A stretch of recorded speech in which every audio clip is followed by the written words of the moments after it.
O segundo passo é identificar os fatores críticos de sucesso para a posição.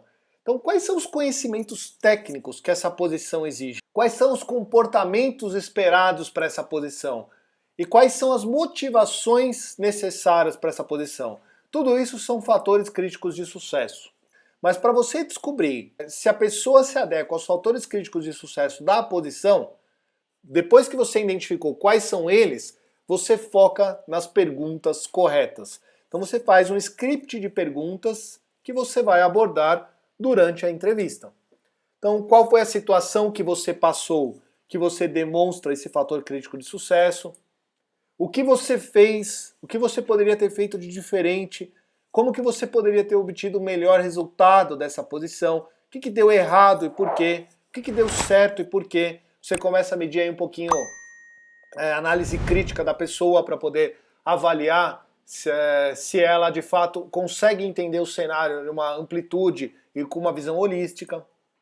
E quais foram os resultados alcançados dessa pessoa com base nas experiências anteriores.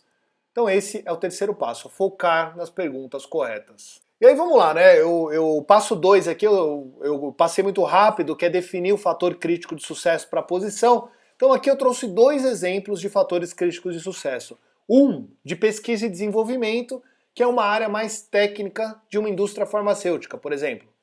E o outro, vendas, que é uma área mais de relacionamento, é uma área mais de soft skill. Então um fator crítico de sucesso, por exemplo, para pesquisa e desenvolvimento é capacidade de pensamento crítico e analítico. Habilidade numérica, porque muitas vezes tem dados estatísticos que precisam ser interpretados ou avaliados. Habilidade de comunicação, curiosidade intelectual, criatividade, porque precisa pesquisar e desenvolver um novo produto.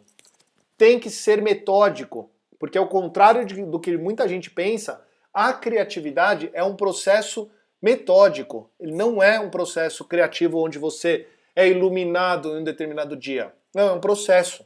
Que a criatividade é um processo que precisa ser seguido também. Já para vendas, você precisa ter mais habilidade de comunicação verbal, uma boa expressão, ser entusiasta, então ser assertivo, autoconfiante. Então os fatores críticos de sucesso que exigem um departamento de vendas não é o mesmo que exige um departamento de pesquisa e desenvolvimento.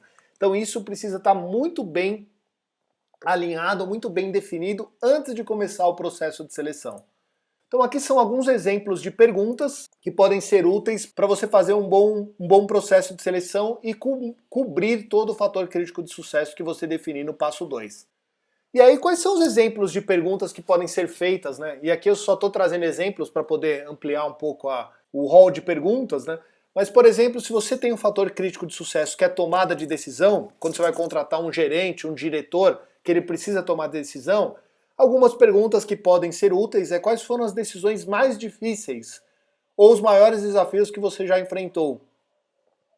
Quais foram as melhores e piores decisões? Por quê, né? Se você tem um fator crítico de sucesso que é a habilidade estratégica, descreva a experiência que você teve em pensamento estratégico.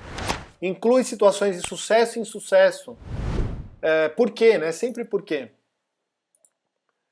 Decisões, posições que precisam assumir risco. Por exemplo, posições de marketing, muitas vezes que precisa lançar um produto novo, inovar. Isso é uma posição de risco.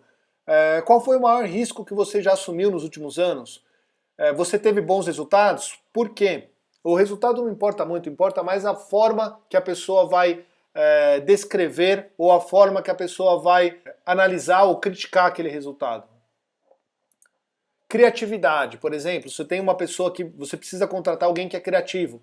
Qual o melhor exemplo para criatividades nos processos, sistemas, produtos ou serviços?